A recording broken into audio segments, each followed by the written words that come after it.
Bonjour, bon dia et good morning tout le monde. Je m'appelle Fatim Diallo et donc soyez tous et toutes les bienvenus à ce résumé sur l'initiative d'apprentissage entre pairs que nous sommes en train de lancer. C'est la première séance et donc pour cet apprentissage entre pairs. Donc je félicite toutes les personnes qui ont été désignées par le ministère de la Santé pour être présents ici aujourd'hui. Nous allons lancer cela aujourd'hui avec donc cet apprentissage de transport ou transfert des échantillons. Et donc pour voir un petit peu comment est-ce que le Zimbabwe a intégré donc ce transport des échantillons. Donc pour vous donner un petit peu de contexte, donc cette initiative, c'est ce que l'on appelle Stellar. euh, Stellar 2. Je sais que vous avez eu déjà donc du soutien donc de Stellar pour le renforcement des systèmes de laboratoire. Donc Stellar est en train de soutenir 23 pays dans la région africaine et nous avons commencé à utiliser Stellar donc pour soutenir les pays en 2021, notamment pour les pays qui avaient fait des investissements donc au niveau du diagnostic mais qui n'avaient pas respecté à l'époque les objectifs de dépistage qui étaient un petit peu en retard. Donc voilà, on a commencé à essayer de soutenir les pays pour donc renforcer les systèmes euh, de laboratoires intégrés au niveau de leur capacité de barre et la mise en place d'une surveillance basée sur les eaux usées. En novembre 2023, CELAR a été répandu à 9 nouveaux pays de la cohorte Lab, ainsi que pour soutenir l'expansion et l'augmentation des investissements existants en surveillance à partir des eaux usées. Donc, il y a des choses nouvelles. Donc, c'est que nous voulons créer donc ce modèle d'apprentissage par les pairs afin d'institutionnaliser les meilleures pratiques éprouvées et les solutions innovantes pour renforcer le système de laboratoire intégré. Donc, voici l'idée, c'est donc de profiter des investissements de Stellar et donc au lieu d'utiliser donc cela de manière une assistance technique externe. On souhaite que cela soit appliqué à partir de la région pour mettre en place donc les interventions directement afin de voir aussi comment est-ce que l'on est en train de faire dans d'autres pays pour retourner dans le pays et adapter tout cela. Donc, ceci ne veut pas dire que l'on va arriver vers ces pays-là pour faire un copier-coller dans nos pays d'origine, mais l'idée, c'est d'avoir des idées sur lesquelles l'on va pouvoir établir donc des collaborations, apprendre les uns des autres pour voir comment est-ce que l'on peut appliquer cela dans nos pays respectifs. On passe à la diapositive suivante. Donc ici, vous pouvez voir un petit peu les résultats donc globaux et les réussites donc du projet Stellar. Donc on a commencé avec donc le dépistage de COVID-19 et aussi, on a commencé à concentrer sur la décentralisation des tests de qualité intégrés, les systèmes de données, de surveillance et les systèmes de laboratoire étendus, d'autres supports de laboratoire. Donc, cette diapositive montre un petit peu les succès que nous avons obtenus lors des différents domaines donc du projet Stellar. Donc, je ne vais pas donc partager tous les détails parce que je vais partager cette présentation avec vous aussi. Donc, diapositive suivante, s'il vous plaît. Donc, pourquoi est-ce que nous sommes en train de faire cela? Comme vous savez tous, ou la plupart d'entre vous, peut-être dans le passé, vous n'étiez pas tellement impliqués avec les subventions du Global Fund parce qu'en fait, pas pour les programmes donc de d'autres maladies, etc. Donc, on va voir que ici, si vous voyez un petit peu donc ce cycle, donc nous avons le cycle de subvention où il y a plusieurs systèmes, donc où il y a donc 108 millions investis dans les systèmes de laboratoire, pas pour les produits, pas pour donc d'autres aspects, mais simplement pour les interventions en laboratoire. Donc, ceci comprend les systèmes de transport des échantillons, les systèmes d'information de laboratoire, la gouvernance et les gestions des laboratoires nationaux, les systèmes de gestion de qualité et accréditation, donc l'optimisation des réseaux et l'analyse géospatiale. Donc dans cette période. Donc, il y a eu une augmentation énorme. Donc, on a multiplié par 3 donc ce que l'on avait investi pendant le cycle de subvention 6 et donc dans ce cycle de subvention 7, donc vous voyez donc dans ce graphique, la partie de droite, vous voyez donc comment il y a eu des changements depuis le cycle de subvention 6 au cycle de subvention 7. Par exemple, pour les transports, dans le cycle de subvention 6, il y avait 20 millions et maintenant, on a eu une augmentation. Donc, pour 32 millions pour la partie de dépistage de C19 et donc de 27 millions.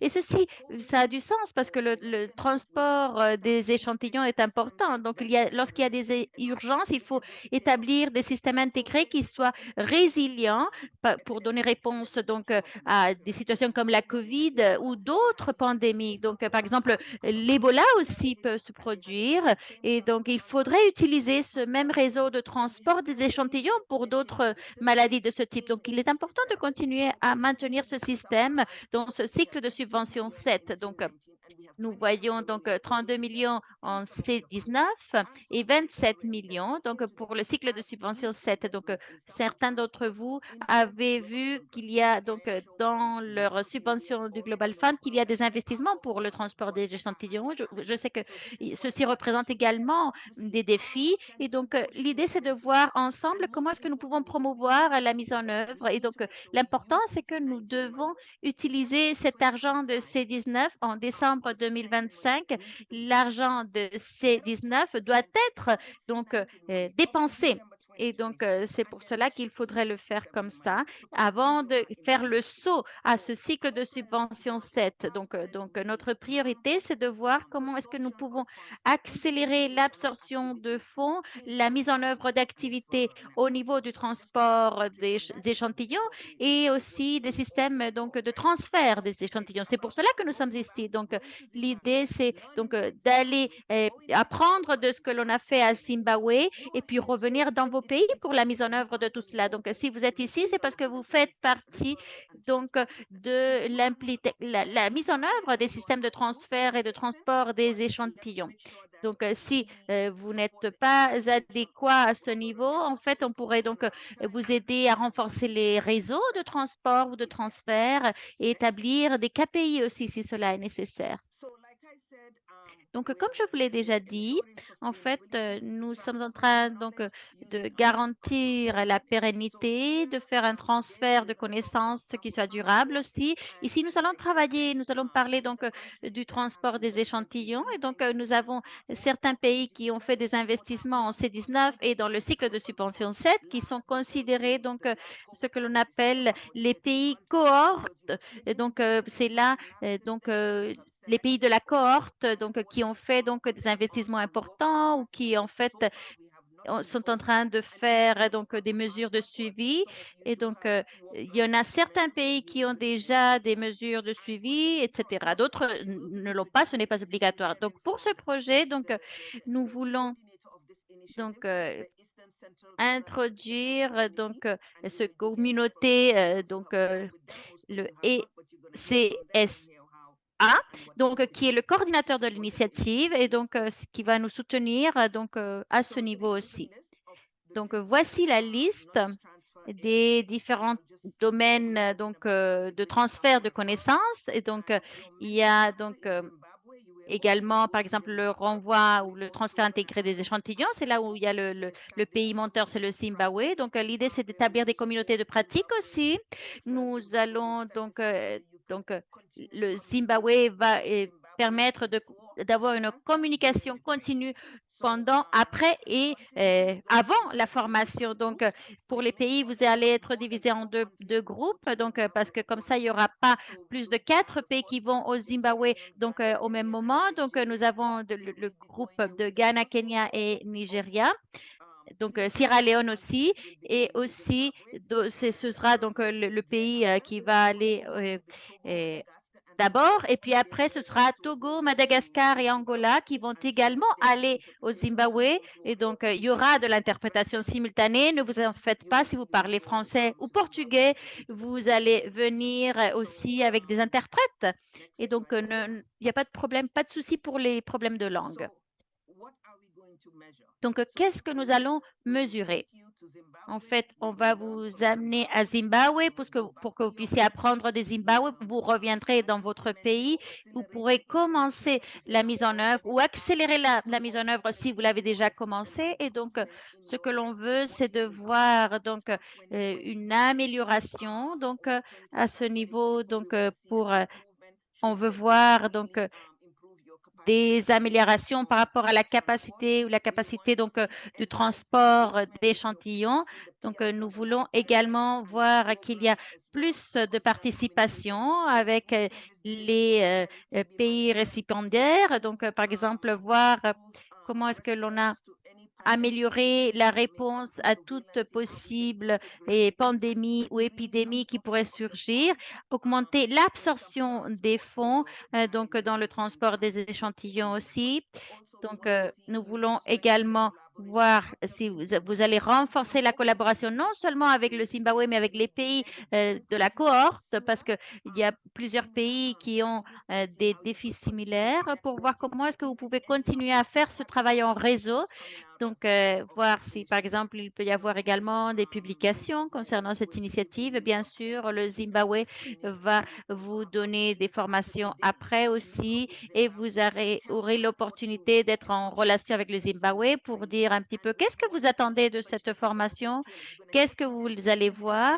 Donc, on va également donc et continuer cette communication de manière constante. N'hésitez pas à le savoir. Donc, diapositive suivante. Donc, je vais m'arrêter ici, mais en tout cas, voici un exemple d'une initiative que nous avons fait avec la Gambie, qui se sont rendus en Ouganda et au Kenya aussi pour donc réfléchir sur les réseaux d'orientation des échantillons et les systèmes d'information des laboratoires. Donc, voilà, on a fait donc déjà ce type de réflexion. Donc, j'ai fini ma présentation. Je vais passer la parole au représentant de Zimbabwe. Merci.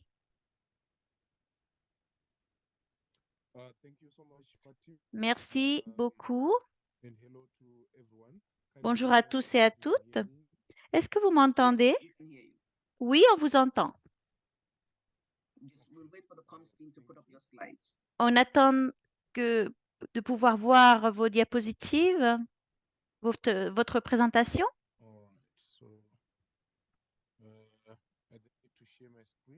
Je dois partager mon écran alors? Si vous pouvez parler un petit peu plus fort, le volume me semble un petit peu bas. Nous avons votre présentation. Vous voulez la partager directement ou vous préférez que ce soit nous? Oui, si vous pouvez le faire, c'est bien. On peut continuer si vous voulez. Donc, oui, c'est parfait. Est-ce que vous pouvez partager ma présentation alors? Merci. Donc, voilà, c'est ça. On va commencer par ici. Donc, merci beaucoup, Fatim. Merci de nous avoir offert cette opportunité. Merci à tous et à toutes aussi de nous avoir donné cette opportunité. Au nom du ministère de la Santé du Zimbabwe, en fait, nous sommes très remerciants. C'est pour nous un véritable plaisir d'avoir été choisis comme l'un des pays leaders pour les systèmes de transport donc d'échantillons, système donc intégré. Donc c'est quelque chose que nous avons commencé il y a longtemps et on n'a jamais pensé que l'on aurait ce type d'impact. Donc pour nous, c'est un plaisir de partager nos expériences. C'est un véritable plaisir aussi de contacter avec nos pays voisins, avec les pays donc qui vont pouvoir donc au moins connaître ce que nous sommes en train de faire. Et aussi, nous voulons bien sûr apprendre de tous ces pays-là, savoir également comment est-ce que vous avez fait cette mise en œuvre aussi. Donc, voilà, je vais essayer de vous présenter un petit peu ce que nous avons fait. Donc, je voulais vous donner donc un petit peu une vision générale de ce qui est en train de se passer. Donc, si l'on va 2 ou 3 pas en arrière, il y a 10 ans ou peut-être 15 ans avant, il y avait beaucoup de défis, notamment pour la partie donc des déplacements. Au début, on, à l'époque, il y avait donc beaucoup de difficultés. On n'atteignait pas les volumes nécessaires. On utilisait des véhicules donc différents, mais en fait, c'est vrai que on n'arrivait pas à augmenter donc les chiffres et donc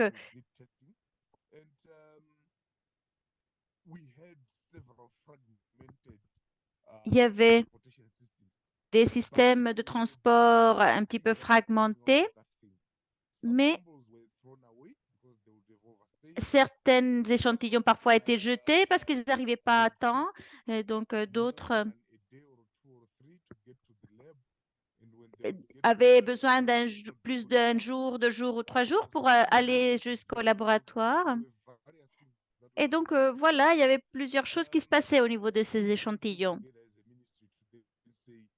Donc on a commencé à réfléchir en tant que ministère pour voir qu'est-ce que nous voulons faire.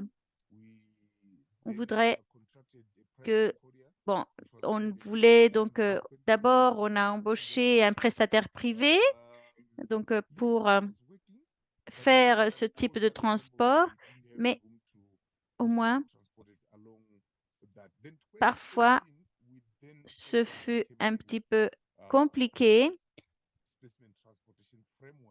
Et donc, on a décidé de créer un cadre spécifique de transport pour tous les échantillons. Donc, on a également utilisé donc les tests pour les différentes maladies, pour la TB.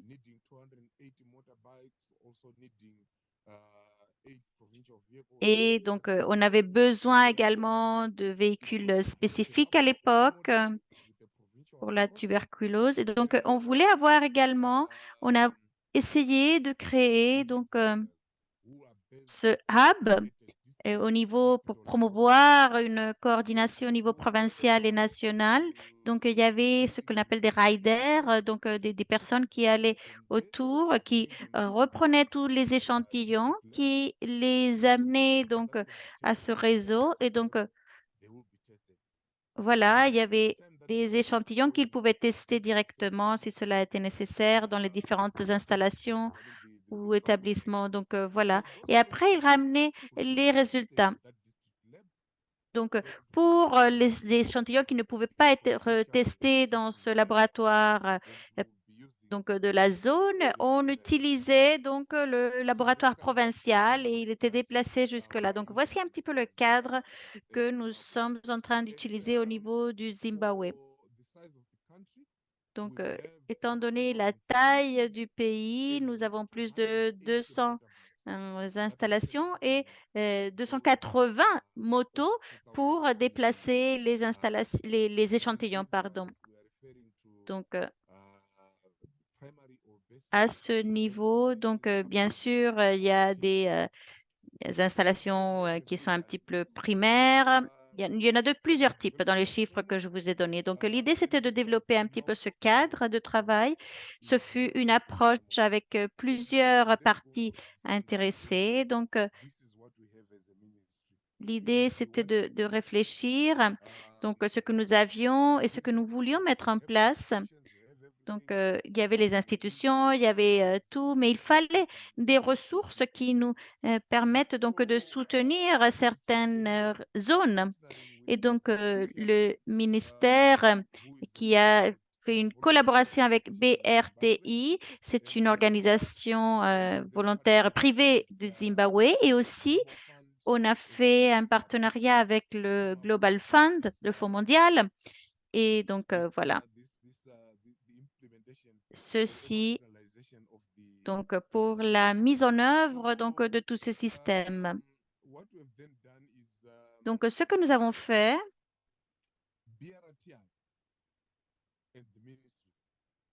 donc, par exemple, au niveau du ministère, donc, nous sommes en train de collaborer pour la mise en œuvre. Donc, nous avons eu les fonds donc, du Fonds mondial qui nous ont permis aussi de travailler à ce niveau. Et pour la conception de ce cadre, en fait, nous étions en train donc d'avoir beaucoup d'assistance avec laquelle nous avons travaillé. Et aussi, nous avions eu donc nous avons travaillé à partir des résultats donc de cette optimisation du réseau de diagnostic. Nous avions également essayé de travailler au niveau donc de promouvoir le suivi des échantillons, le suivi à distance du carburant, les itinéraires, pour faire une meilleure exploitation de la gestion du parc donc de véhicules. Et aussi la récolte la collecte de données donc avec ceux qui faisaient les déplacements. Et donc, qu'est-ce que avons-nous appris de tout ce système que nous avons donc conçu? Alors, on a vu que les temps, les délais donc d'exécution ou de transfert des tests, donc c'est réduit de manière significative, donc de 49 à 5 jours ou de donc voilà, c'est vraiment une réduction importante. Et puis, on est en train de gérer tout le système. Et aussi, donc, ceux qui font les déplacements se trouvent au niveau du district. Donc, et la gestion de tous ces conducteurs ou transporteurs donc, sont gérés de manière donc, centralisée, donc au niveau provincial aussi. Et le siège au niveau provincial est donc fait donc, également le suivi pour assurer que, bien sûr, le carburant est disponible, que le service ou la maintenance des motos se fait à temps, pour assurer que tout il y a une bonne traçabilité également de tout ce qu'ils font. Et donc, voilà. Voici une vision un petit peu générale donc, du système donc, du Zimbabwe. Donc, si l'on regarde un petit peu donc, on voit également comment donc les transporteurs donc vont prendre les échantillons, comment est-ce qu'on les transporte. Voilà, c'est comme ça que nous avons les images. Donc, diapositive suivante, s'il vous plaît. Donc, qu'est-ce que nous allons faire une fois que nous avons partagé donc ce travail général? Donc, lorsque nous avons eu cette opportunité, donc on nous a dit, est-ce que peut-être vous pourrez aider d'autres pays, notamment pour le transport? Et donc, qu'est-ce que l'on peut faire dans les autres pays? Comment est-ce que nous pouvons exécuter cette tâche? Donc, essentiellement, en fait, nous avons conçu un programme donc, qui va se produire pendant une période de 2 semaines. On va donc diviser l'apprentissage par les pairs en 2 phases. Donc, je vais vous expliquer les éléments des 2 phases. La première semaine, nous allons faire des visites sur le terrain pour voir une vision de la mise en œuvre de ces systèmes dans notre pays. La deuxième semaine, on va réviser ce qui est en train de se faire, donc quelles sont les politiques, donc quelle est l'opérationnalisation, le développement du plan de travail pour le pays, etc. Donc, on va analyser plus en profondeur, pour voir comment est-ce que l'on peut élargir tout cela. Donc, diapositive suivante, s'il vous plaît. D'accord. Donc, la première semaine, Nous avons plusieurs visites sur le terrain, mais nous voulons également comprendre un petit peu ce qui va se passer. Donc, d'abord, la première chose, c'est le premier jour de la première semaine. On va s'asseoir avec les différents pays afin de comprendre exactement ce qui est en train de se produire, de se passer dans les différents contextes des différents pays. Qu'est-ce que vous êtes en train de faire? Quelles sont vos attentes? Donc, pour comprendre et pour savoir que l'on va pouvoir également offrir notre soutien de manière adéquate. Donc, le premier jour, ce sera plutôt donc une session interactive afin de comprendre ce qui est en train de se faire dans les différents contextes. Puis, après cela, après cette interaction, nous passerons au jour numéro 2 où nous nous verrons un petit peu les sites de la province. Et donc là, on voit en fait choisir de visiter donc des installations pour que vous puissiez voir un petit peu le processus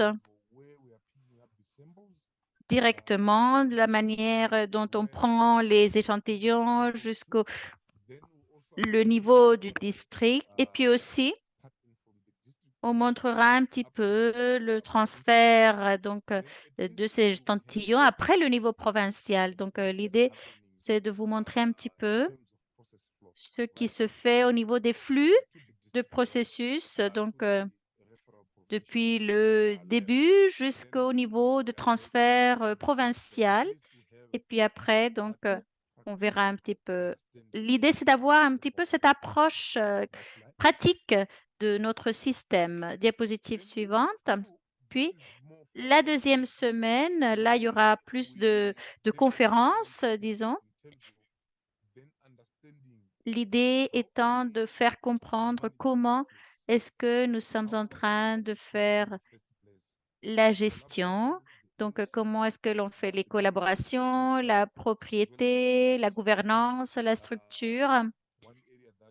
Ça, c'est un domaine qu'il faut également comprendre. Et puis, la gestion du programme au niveau donc des infrastructures, des carburants, les services et la maintenance.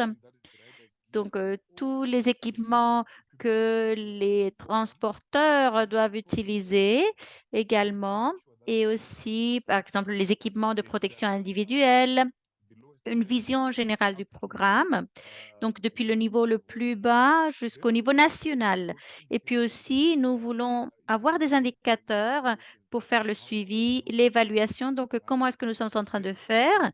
Et puis aussi, nous, donc, à partir de là, nous espérons que les pays désignés puissent développer des plans de travail que nous pouvons par la suite réviser. Et donc, et aussi, au moment, lorsque nous aurons fini, donc dans cette deuxième semaine, nous espérons que les pays vont donc avoir ce plan de travail et qu'ils peuvent amener chez eux et donc avoir donc essayer par la suite d'essayer donc de mettre cela en œuvre. Donc l'idée c'est de comprendre que nous avons des pays différents, des niveaux différents aussi de mise en œuvre et donc bien sûr on ne va pas avoir donc un plan spécifique strict qui s'applique à tous, mais chaque pays aura un plan de travail spécifique qui correspond vraiment à sa situation. Donc voilà, à partir de là aussi, nous voulons également donc continuer avec cette communication, faire le suivi avec les pays désignés et puis aussi, voilà, il y a par exemple, il y a des zones qui peut-être ont besoin de plus de support et donc on sera bien sûr là pour offrir ce type de support également. Et Donc, si cela est nécessaire, peut-être on pourrait également organiser donc des visites à vos pays, donc si cela est nécessaire pour faire une évaluation sur place et pour comprendre également le contexte. Mais je pense que, en tout cas, cela, ce serait quelque chose à prévoir à l'avenir. Mais en tout cas, pour cette collaboration spécifique, voici la manière dont nous l'avons conçue en tant que pays.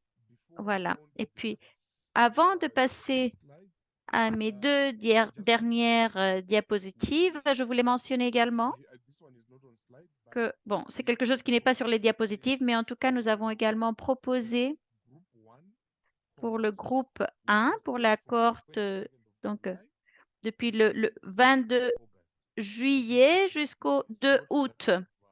C'est un petit peu les dates que nous avons pu bloquer pour le premier groupe, pour accueillir ce groupe numéro 1. Puis le groupe 2, on a vu le calendrier et ce serait autour du 20 août jusqu'à septembre. Donc, c'est un petit peu les dates où nous pourrions donc accueillir la cohorte numéro 2. Et donc, voilà.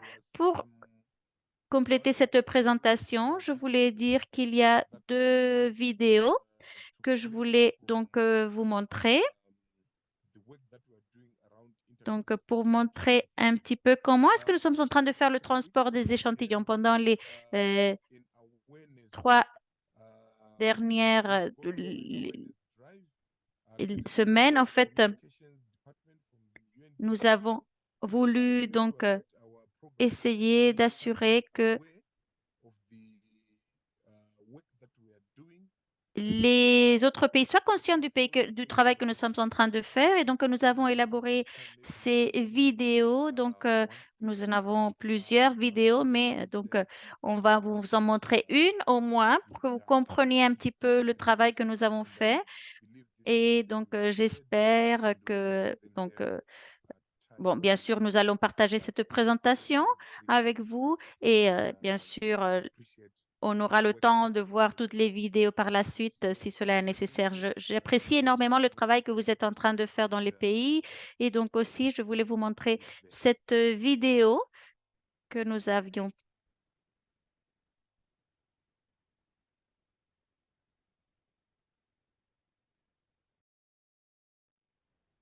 I can't hear it. Probably maybe J'entends pas le son. Est-ce que les autres, vous l'entendez? Non, je pense que le son n'arrive pas. Le son ne marche pas.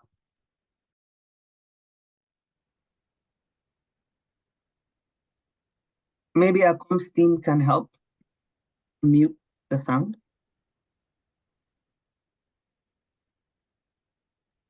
Donc, le son ne marche pas. Zeodan team, can you check on the sound system for the video? Yes, it seems that Est-ce que vous we're pouvez vérifier le son? Donc, oui, apparemment, on peut pas extraire le son de cette présentation. Donc, peut-être on pourrait donc, voilà, vous montrer cela par la suite. On vous l'enverra avec la présentation. Voilà. Donc, voilà, le son arrive. Donc, on parlerait donc de ce programme. Donc, le gouvernement et les partenaires. Le son, excusez-moi, mais il est un petit peu entrecoupé pour traduire. Remote villages in Zimbabwe once faced a heartbreaking reality. Essential healthcare services, particularly short tests for HIV and TB, were hampered by slow and unreliable sample transportation. Voilà, il parle donc du transport. Donc, pour le VIH et la tuberculose, le système de transport. Excusez-moi, mais le son est très entrecoupé. Mais en tout cas, il parle de comment est-ce que ils ont arrivé à favoriser donc ce système intégré pour le transport des échantillons. And improved health outcomes for patients. Ceci a permis de réduire un petit peu les délais. pari zvino ndiri Do we kuziva have kuti utano hwangu translation? hwadzokera pakare.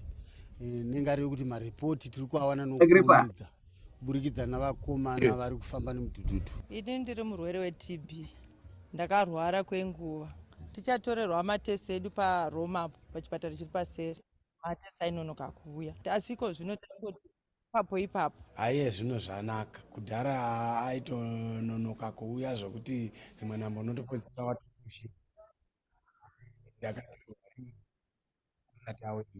48-year-old Christmas Changa, one of the 5 riders operating in Goke North District, clocks over Donc, 160 kilometers daily. ils doivent parcourir certains kilomètres par jour pour réunir les échantillons et les transporter.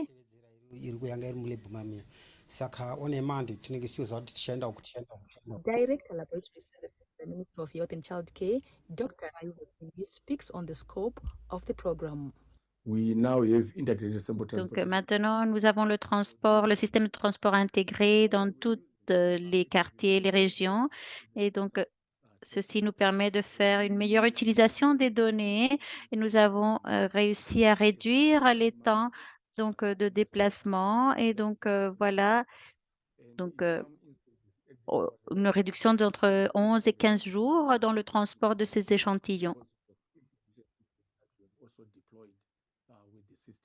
The IST Donc, c'est un système qui est mis en place par le ministère biomedical research and training et donc on collabore avec les différents éléments. Il y a 280 motos et donc qui permettent de faire les diagnostics à temps pour le VIH, pour la tuberculose, etc. All right. Thank you very much for that. I think in the interest of time, we'll just play that one. I think the other areas, they were English based and we could understand. But for those clients there, that's our native language in there. But those clients were Donc just voilà, about- c'est vrai qu'il y avait des interventions dans leur langue d'origine. Donc on essaiera. Donc ils parlaient simplement donc de faire le suivi donc des tests donc du VIH et de la tuberculose. Parfois ils disaient qu'ils n'arrivaient pas à obtenir les résultats, mais avec l'introduction de ces systèmes de transport intégrés, et maintenant ils n'ont pas de défi à ce niveau parce qu'ils attendent les résultats. Ils arrivent bientôt. Donc voilà, c'est pour cela que c'est ce que disaient donc les aspects, les parties qui étaient donc intégrées. Donc les parties qui ont été interviewées, donc qui parlaient dans leur langue donc d'origine. Donc voilà, c'est un petit peu, on pourra essayer de traduire cela vers le français ou vers le portugais. Donc voici un petit peu le type de vidéo que nous avons fait, donc pour montrer un petit peu la communication de ce que nous sommes en train de faire. Et donc, voilà, montrer un petit peu comment est-ce que ce processus est en train de se faire. Nous voulons développer un documentaire pour montrer un petit peu ce qui est en train de se faire. Donc, dans ce système de transport ou transfert des échantillons donc, pour ces réseaux. Donc, je pense que je vais m'arrêter ici. S'il y a des questions ou quelqu'un veut que je précise ou des éclaircissements, bien sûr, n'hésitez pas à me dire. Donc, dans cette session, il y a également mon collègue qui est là et qui a travaillé également sur le programme. Et elle sera également capable donc de répondre à vos doutes s'il y en a. Et donc, merci beaucoup et je passe la parole. Merci. Thank you so much. Merci beaucoup. Merci Like beaucoup, Agrippa said, Agrippa. Comme vous l'avez dit, en fait, vous avez l'opportunité de le contacter avant de faire le voyage et aussi vous pouvez lui communiquer quels sont vos défis, qu'est-ce que vous attendez de cette formation. Donc, pour ce qui est de vos déplacements, ce sera EXA qui va faire cela. Je ne sais pas s'il y a quelqu'un de EXA dans cette réunion, mais peut-être vous pouvez donc expliquer comment est-ce que cela va être organisé au niveau de la logistique. Donc, je vois qu'il y a des collègues qui sont dans la salle. Est-ce que vous voulez donc consacrer quelques minutes pour expliquer cela et If you have a allumer presentation, la caméra si vous pouvez. Donc, peut-être vous avez une présentation. Merci beaucoup, Fatem. Donc, je ne peux pas activer la caméra, mais je vais intervenir rapidement au nom du groupe de l'EXA. Donc, le rôle que l'EXA va jouer dans ce projet. Donc, tout d'abord, je tiens à indiquer que EXA, qui est la communauté de santé de l'Afrique occidentale et centrale, donc c'est une organisation qui vise à promouvoir la collaboration régionale au niveau de la santé. Nous avons 9 États membres et notre siège central se trouve en Tanzanie. Donc, on a fêté les 50 années d'existence cette semaine. Et donc, voilà. Nous avons été l'un des récipiendaires principaux du Fonds mondial. Et l'un des projets que nous avons mis en place, c'était de soutenir ce type donc, de réflexion. Et donc, c'est là que Ouganda également a participé.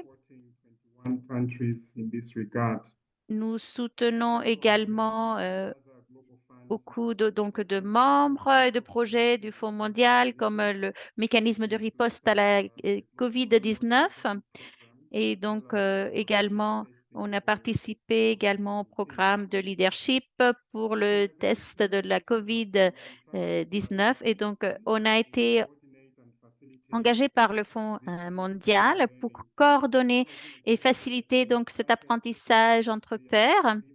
Et donc, nous avons voulu commencer, donc, on a fait également des réflexions à ce niveau il y a 2 semaines. Nous avons connu certains d'entre vous en Nairobi lors de cette réunion. Donc, au niveau de cet apprentissage entre pairs, on souhaite donc vous souhaiter la bienvenue à tous, donc les pays menteurs et les pays donc qui vont être recevoir cette formation. Donc, nous allons essayer donc d'inclure les ingrédients essentiels pour le succès de cette rencontre. Et nous voulons qu'il y ait une communication très efficace entre nous. En tant que EXA, nous sommes en charge donc des déplacements, donc de logement et d'autres aspects logistiques, donc liés au programme. Donc, voir un petit peu dans ce cas spécifique, nous parlons du Zimbabwe. Donc, l'idée, c'est que nous tenons à voir, donc, bien sûr, s'il y a des défis spécifiques, n'hésitez pas à nous dire. Et voilà, en résumé, ce que je voulais partager avec vous. thank you so much, Andrew. Thank you so much, Andrew. So, Merci beaucoup, merci beaucoup. has your email address Donc, and EXA they will doit avoir votre adresse email. Ils vont vous contacter pour commencer à organiser toute la partie de voyage, déplacement, visa. Donc, ils vont partager avec vous les options de voyage, de tickets d'avion pour que vous puissiez vraiment aller au Zimbabwe pour la première réunion. Donc, voilà. Pour les dates, donc, la cohorte 1, donc les premiers pays, c'est le 22 au 2 août, 22 juillet, et donc jusqu'au 2. Et donc, aussi pour la cohorte 2, c'est du 20 août au 30 août. Donc, là, il y aura un groupe francophone aussi. Donc, il y aura également, si cela est nécessaire, il pourra y avoir de la traduction vers le portugais. Mais si le portugais n'est pas nécessaire et que vous parlez français, laissez-nous savoir pour voir comment organiser tout cela. D'accord? Mais si vous avez besoin de la traduction, bien sûr, cela sera à votre disposition. Mais laissez-nous savoir si vous parlez français ou pas. Donc, également, et dans le deuxième groupe, il pourra y avoir donc du français et du portugais aussi. Donc, voilà, je vais m'arrêter ici et donc, je vais voir s'il y a des questions. Donc, si vous avez d'autres questions, n'hésitez pas à les écrire sur le chat et on essaiera de répondre. Merci. Yoda, you're going to read the questions, right? Donc, vous devez lire les questions, d'accord? Oui.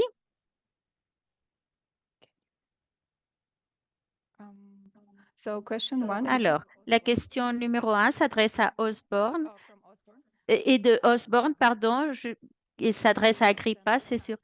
L'intégration des transports des échantillons dans ces programmes donc, de maladies, ça a été une discussion assez difficile, ce qui parfois a produit des systèmes de transport en silo indépendants. Donc, comment est-ce que Zimbabwe a réussi à faire cette conversation tellement difficile et combiner tout cela à travers les programmes? Merci beaucoup, Osborne. C'est vraiment un aspect central. Donc, vous l'avez expliqué de manière très claire. Donc, ce n'a pas été un chemin facile pour nous. Donc, tout d'abord, ce transport des échantillons. Donc, c'est un programme qui exige donc de réfléchir. Donc, voilà ce que l'on voulait atteindre entre tous. Et donc, avec le programme du VIH ou le programme donc, du paludisme, etc., ou de la tuberculose. Donc, on a voulu aborder ce débat pour mettre tout sur la table. Et donc, lors de la conception, ça, on l'a fait avec une approche avec plusieurs parties prenantes différentes. Donc, voilà, tout le monde s'est assis autour de la même table. Donc, les experts de VIH, les partenaires principaux, ceux qui sont experts du paludisme, etc. Donc, on a fait que, voilà, on a dit oui, nous avons un éléphant dans la salle, comment allons-nous nous assurer à ce que l'on puisse réussir à ce que tout le monde ait une partie partagée de tout cela. Donc, on a essayé de briser les murs et d'essayer de parler entre tous. On a besoin de transporter tous les échantillons et voici un petit peu le coût que cela représente si on le fait de manière isolée. Donc, voici les risques que nous avons. Donc, mais en tout cas, il peut y avoir beaucoup de bénéfices. Par exemple, si l'on travaille de manière conjointe. Donc, par exemple, il peut y avoir certains coûts, mais dans cette volonté d'intégration, maintenant, on se dit que tous les échantillons peuvent être déplacés avec un seul véhicule. Et donc, voilà, on peut réduire un petit peu ce coût de transport. C'est un petit peu la partie d'être efficient en matière de coût. Et puis aussi, bien sûr, il faut assurer la confidentialité également dans le système. Et il faut que tout le monde soit là et que tout le monde ait une vision partagée. Et c'est comme cela que nous avons pu avoir toutes ces ressources dans le programme. Bien sûr, depuis la mise en œuvre, on a vu beaucoup d'améliorations au niveau dont les échantillons sont traités, aussi la confiance qui ne cesse de croître autour de notre programme. Bien sûr, il y en a qui disent, bon, voilà, on va utiliser le système de cette manière, on va apprendre les leçons et améliorer les domaines où nous ne sommes pas en train d'obtenir les résultats escompté, mais en tout cas, il faut qu'il y ait cet engagement. C'est donc un outil essentiel pour le succès de n'importe quel programme, y compris celui du transport intégré ou transfert intégré des échantillons. Merci beaucoup. Nous avons une autre question pour Agrippa de Gaius Matthew. Donc, est-ce que vous pouvez donc éclaircir un petit peu donc le type d'échantillons qui sont couverts par le réseau? Il y a une réponse de Chietza, mais je vais laisser Fatim et Agrippa de répondre à cela, si cela est nécessaire. Summarize what she Je pense wrote. que Chietza, donc peut-être vous pouvez résumer. Donc, c'est tous les échantillons qui vont être testés sont couverts. Donc, on va prendre tous les échantillons directement. Et une autre question de Omolara. Donc, si oui, est-ce que vous avez des défis donc pour transporter tous les types d'échantillons? Donc, voilà, il y a aussi une réponse de Chitsa. Je vais laisser les collègues lire cela et je partagerai également cette diapositive après la session, après la séance.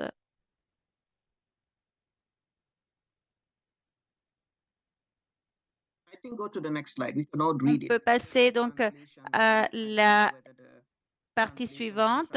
Je ne sais pas si donc les traducteurs peuvent traduire la réponse. Je ne sais pas si ils sont en train de le faire. Oui, donc la question numéro 4 de Joshua.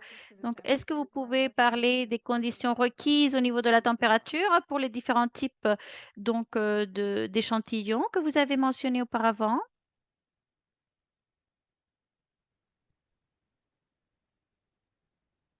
So, Agrippa, you want to come on to answer the temperature requirements Vous and how? voulez donc répondre sur comment est-ce que vous tenez compte des conditions requises au niveau de la température? Donc, on fait une formation donc des personnes qui conduisent ces motos au niveau donc du district aussi. Donc, on les forme donc pour qu'ils sachent quels sont les besoins spécifiques. Donc, au niveau de température aussi. Donc, ils sont très conscients des conditions de température nécessaires et on leur offre donc les différents systèmes donc de transport nécessaires pour assurer que pour les échantillons qui ont des problèmes de température ou des conditions spécifiques soient respectés. Donc, les personnes qui conduisent ces motos, en fait, sont formés pour contrôler donc les conditions requises en matière de température et cela est donc est appliqué aux différentes conditions requises. Voilà, merci. Je passe la parole. Je voulais rajouter aussi, Agrippa, qu'il y a également un outil, un dispositif de suivi de la température. Est-ce que cela fait un suivi électronique aussi? Oui, oui, bien sûr. Nous avons cela, donc avec les données qui peuvent donc vérifier la température, donc aussi, et le conducteur de la moto peut consulter cela pour voir s'il y a des problèmes ou s'il peut donc améliorer les températures, etc. Bien sûr, ça existe aussi, on les utilise. Merci. Puis la question de Janet, quel est votre plan de durabilité ou pérennité? Donc, en fait, ce que l'on est en train de faire, c'est d'analyser ce qui se fait dans notre système et donc au niveau du ministère de la Santé. Donc, si l'on regarde un petit peu et on est en train de voir ce que sont en train de faire au niveau donc du district, on analyse tout cela. Et donc, si les partenaires, les bailleurs de fonds, etc., ne voulaient plus participer, alors on aurait besoin d'un petit peu plus de financement pour que, bien sûr, l'infrastructure, elle est déjà là, mais pour donc continuer à avoir ce personnel donc, qui fait les déplacements en moto, etc. Donc, voilà, ces travailleurs. Et aussi le carburant qui est également partie Responsibility that the government would then donc de quelque chose qui doit être pris en charge. En tout cas, les coûts sont là et donc, bien sûr, tous les composantes du programme qui sont en ligne avec la manière dont on est en train de travailler au niveau du gouvernement maintenant fait que tout cela marche très bien. Voilà, merci. La question numéro 6 de Guy Touma. Donc, mise au part donc, les échantillons donc, traditionnels qui ont donc, le soutien des partenaires tels que donc, la TB, donc la tuberculose et d'autres échantillons. Est-ce que donc pour les autres échantillons, il y a d'autres modalités de paiement qui doivent être faites? Est-ce que vous en êtes là? En fait, on n'est pas en train donc de appliquer un coût pour tous les échantillons qui sont transportés. Vous verrez cela lorsque vous serez au Zimbabwe. En fait, nous avons également d'autres tests et d'autres services qui sont offerts gratuitement. Et donc, pour d'autres spécimens, donc d'autres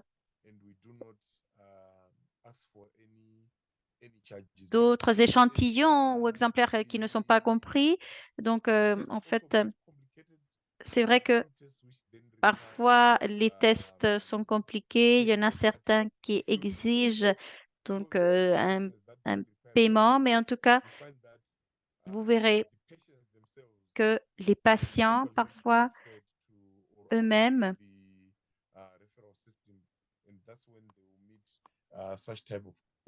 préfèrent donc de transporter ou de répondre aux besoins de transport et donc de transfert. Parfois, ceci permet donc d'économiser des coûts à ce niveau, mais en tout cas, il n'y a pas de paiement ou d'éléments que l'on utilise en ce moment pour cela. Non. Merci. Donc, on va continuer. Il y a beaucoup de questions. Deux questions et aussi, je vais regrouper les questions donc, sur les réunions des cohortes. Donc, Fatih, est-ce que Fatim, vous voulez répondre aux deux questions qui restent avant de passer à la diapositive suivante ou vous voulez y aller directement? On va répondre à toutes ces questions-là. D'abord, je pense que c'est bon. D'accord. Donc, je vais les lire pour qu'elles soient traduites. Donc, la question 7 de Antonio. Donc, félicitations pour les présentations. Je voudrais savoir si les moyens utilisés pour transporter les échantillons sont privés ou publics.